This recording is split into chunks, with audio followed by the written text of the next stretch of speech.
السلام علیکم ورحمت الله وبرکاتو. ګرانه لیدونکو او اوریدونکو د معلوم پروګرام لسمه ګردی میز څخه راغلاست. ګرانه زده کوونکو، څرنګه چې تاسو پوهیږئ د معلوم پروګرام یو ښوونیزه برنامه ده.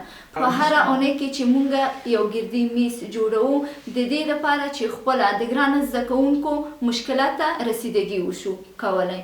ګرانه زده کوونکو، نن زموږ لسمه ګردی میز ده چې په دغه جلسه کې د ریاضي کتاب په اړه باندې او هغه ګران زده کوونکو چې کومنټ ورکړی ده د ریاضي کتاب په هکله باندې مونږ خبرې کوو. لومړی د هر څه نه مخکې ګران زده کوونکو، زه ډاکټر یاسمین معصومي یم، ستاسو د ریاضي مضمون استاد یم د پښتو ژبه. ګران زده کوونکو، راځو اوس ګورو خپل ریاضي مضمون ته کوم زده کوونکو مونږ ته کومنټ ایښی ده او د هغوی پوښتنه چی شی ده. ګران زده کوونکو، راځو د ریاضي لومړۍ جلسه ته چې ایمونگا یو ګران زده کوونکو د فاطمه جان په نوم باندې کومنټ ایښی ده. کومنټ یې داسې ده ویلی: مننه استاد، ستاسو ویډیوګانې ډېره ګټوره وه. زه فاطمه اتم صنف کې یم. او بل هغې کې ویلی ده: ستاسو نور درس کله اپلوډ کیږي چې زه یې وګورم. مننه، ژوندی اوسئ ګرانه فاطمه جانې چې یعنې دومره لاس په کار یې ته او غواړې چې خپل علم ته پرمختګ ورکړي. زمونږ د معلوم پروګرام هم یو ښوونیزه برنامه ده او د همدغسې د زده کوونکو لپاره ده چې غواړي په خپل ژوند کې پرمختګ وکړي، خپله لاس په کار لري.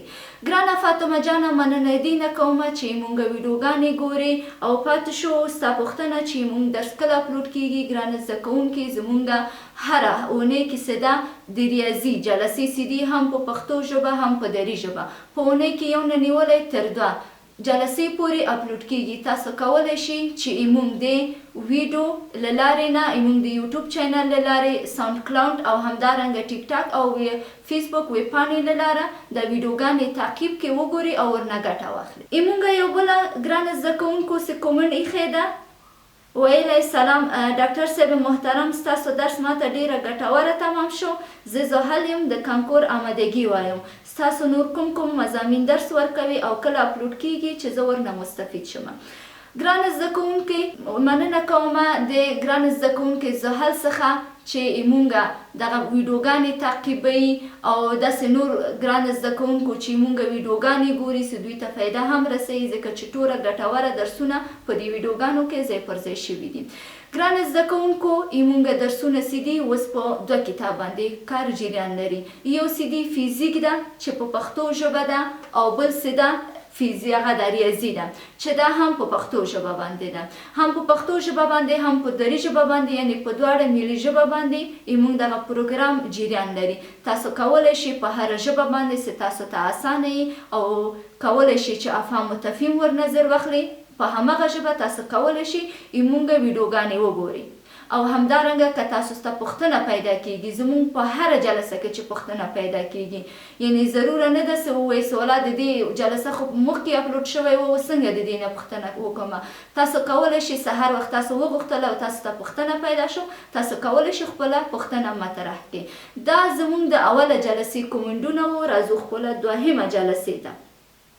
ګرانه زده کوونکو، په دوهمه جلسه کې د فاطمه جان بیا کومنټ ایښی ده او همدارنګه مونږ یو بله ګرانه خور څه ده ویلی: محترم خورې، الله جل جلاله مو ونازوه.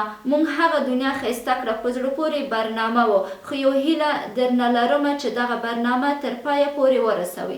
ګرانه زده کوونکو، تاسو هېڅ اندېښنه مه کوئ. مونږ دغه پروګرام چې د ریاضي او فیزیک تدریسي برخه ده، مونږ د شروع نه تر پایه پورې د شپږم ټولګي نه نیولی تر 12مه ټولګي پورې ټول درسونه تر اخره پورې مونږ پای ته رسوو. او تاسو ګرانه زده کوونکو او هغه نور کسانو ته چې علاقهمندي لري چې په ریاضي او فیزیک باندې خپل پوهه پرمختګ کړي، د هغوی لپاره مونږ ویډیوګانې چمتو کوو او هغوی ته اپلوډ کوو. مونږ بله ګرانه زده کوونکو د زحل په نوم، د زحل جان بیا هم په دوهمه جلسه کې ویلی چې دا درس هم ماته ډیره ګټوره تمام شو. مننه کوم د زحل خور نه مې چې مونږ ویډیوګانې مسلسله ګوري.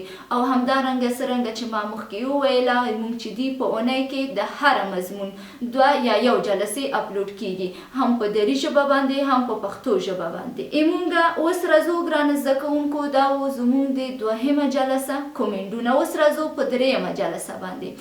مونږ د ریاضي 3مه جلسه ګرانو زده کوونکو د نازیه په نوم پوښتنه کړې ده. مننه کوم د نازیه جانې نه چې مونږ جلسې تعقیبوي. د نازیه جان پوښتنه داسې ده چې سلام علیکم استاد جان، زه نازیه یم. سوال مې دا و چې مونږ کولی شو چې کوچنی عدد څخه لوی عدد تفریق کړو. ګرانو زده کوونکو نازیه جان دلته ورته سوال پیدا شوی. مونږ د تفریق په تعریف کې هم ولوستله چې تفریق د تفرق په معنا ده چې د لوی عدد څخه مونږ کوچنی عدد تفریق کوو. خو د نازیه جان پوښتنه داسې دي چې ویلې آیا استاد مونږ د کوچنی عدد څخه لوی عدد تفریق کولی شو که نه؟ ګرانو زده کوونکو د تفریق اساسي بنیاد همدا ده چې مونږ باید لوی عدد څخه کوچنی عدد تفریق کړو تر څو چې یو مثبته پایله مونږ ده واخلو. خو مونږ کولی شو چې د کوچنی نه غټ عدد تفریق کړو یا لوی عدد تفریق کړو. خو دلته بیا تفاوت پکې څه شی ده؟ څه علامه منفي راځي. د مثال په ډول تاسو ښه شئ ګرانو زده کوونکو. زمونږ یو ګرانه خور پوښتنه کړې وه د تفریق په هکله باندې سوال و.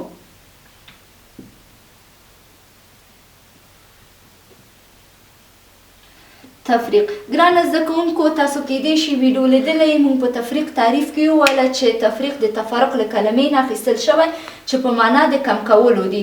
خو لوی عدد مونږ څه ده کوچنی عدد له لوی عدد څخه کمو. خو نازیه جان پوښتنه کړې څه آیا استاد مونږ د کوچنی عدد څخه لوی عدد تفریق کولی شو که نه؟ تاسو ښه ځیر شئ چې مثال پیل کړو. ګرانو زده کوونکو ښه ځیر شئ د مثال په ډول په دوکان کې څه دي؟ 12 کتابونه دي. 12 څه شی دي؟ کتابونه دي. مونږ څه شی کوو؟ د دې 12 کتابونو نه 6 مونږ اخلو یا 5 مونږ اخلو. لکه د دې 12 کتابونو نه څه ده؟ مونږ 5 واخیستله. 5 کتاب. دلته علامه څه شی کېږي؟ اوس دوکاندار ته څو کتاب پاتې شو؟ ښه ځیر شئ د 12 نه څه 15 لاړ شي څو پاتې کېږي ګرانو زده کوونکو؟ 7 پاتې کېږي. یعنې په دوکان کې څه دي؟ 7 نور کتابونه هم شتون لري. څه نور کسان هم کولی شي دغه 7 کتاب واخلي. خو نازیه جان داسې پوښتنه کړې دلته خو د لوی عدد نه مونږ کوچنی عدد تفریق کړله. ښه ځیر شئ ګرانو زده کوونکو مونږ د لوی عدد نه کوچنی عدد تفریق کړله. خو نازیه جان څه شی وایي؟ وایي د کوچنی عدد نه لوی عدد باید تفریق کړو. د مثال په ډول دوکاندار سره څه دي؟ 15 کتاب دي. دوکاندار سره 15 کتابونه دي. خو نازیه جان د دوکاندار نه 12 کتاب غواړي چې واخلي. 12 کتابه. اوس علامه تفریق کوو مونږ. ښه ځیر شئ ګرانو زده کوونکو اوس خو دوکاندار سره 15 کتاب دي او نازیه جان هم 12 کتاب غواړي. دا څه شی کوي؟ دا 15 کتاب خو اخلي نور څو کتاب پاتې شو؟ 7. یعنې 7 پاتې شي خو دلته څه شی کوو؟ علامه مونږ منفي نیسو. د څه لپاره منفي نیسو ګرانو زده کوونکو؟ د دې لپاره منفي نیسو چې دوکاندار باید 12 کتاب نازیه ته ورکړي. خو دوکاندار اوس 15 کتاب لري. 15 کتاب نازیه ته ورکوي څو کتاب پاتې کېږي؟ منفي 7. یعنې دوکاندار 7 کتاب باقي دي تر څو چې په بله ورځ باندې نازیه جان ته ورکړي. نور کله چې مونږ د کوچنی عدد څخه لوی عدد تفریق کوو بیا علامه د هر عدد څه لوی وي د همغې عدد نیسو. پوه شوئ ګرانو زده کوونکو په دې سوال باندې؟ دا و چې مونږ کولی شو د کوچنی عدد نه هم لوی عدد تفریق کړو خو علامه پکې ډیره مهمه ده او عموما علامه د هغه عدد نیسو چې لوی لکه 12 لویه ده او 15 دي کوچنی ده. یا داسې هم لیکلی شو چې دا خو د سطري په شکل ستوني په شکل و چې سطري په شکل هم ولیکو لکه مثبت 15 ځکه چې دوکاندار خو اوس 15 کتاب لري منفي 12 او نازیه هم 12 کتابونه غواړي. دا مساوي کېږي علامه د لوی عدد اخلو. لوی عدد زموږ څه دی؟ 12 دی. د مثبت 15 او منفي 12 پاتې کېږي منفي 7. دا یې د سطري په شکل باندې وله. پوه شوئ ګرانو زده کوونکو؟ دا د نازیه جان پوښتنه وه. مننه کوم د نازیه جان سره چې مونږ ویډیوګانې ډېره په غور سره ګوري او خپل پوښتنه مونږ سره شریک کوي. دا و نازیه جان ستا د پوښتنې ځواب. راځو د 3م جلسه بل کومنټ ته مونږ ګرانه زده کوونکو سي دي کومنټونه ایښی. یو زده کوونکو سي دي ویلی سلام ډاکټر صاحب محترم، زه زحل یم، آمادګي کانکور وایم، ستاسو درسونه ډېره ګټوره تمام شومه، ته مننه. مننه ستا نه ګرانه خورې چې مونږ ویډیوګانې ګورې. زحل جان زمونږ همیشني شاګرده، سهار وخت په دوامدار او منظمه ډول د مونږ ویډیوګانې تعقیبوو. بل کومنټ راغلی ویلی سلام استاد محترم، روبینه یم، شپږم ټولګي زده کوونکی یم. مننه کوم د روبینه جان څخه چې شپږم ټولګي زده کوونکی دی. مونږ ګرانه خور ویډیوګانې هم ګوري. سوال ورته پیدا شوی ده، سوال یې داسې ده عنصر عینیت تعریف کړه. ګرانه روبینه جان خپله په عنصر عینیت باندې پوښتنه کړې، ویلی چې تاسو په تفریق کې عنصر عینیت یادونه وکړله، د خپله عنصر عینیت څه شی ده، په دې باندې نه ده پوه شوې، وایي دا ماته توضیح کړه.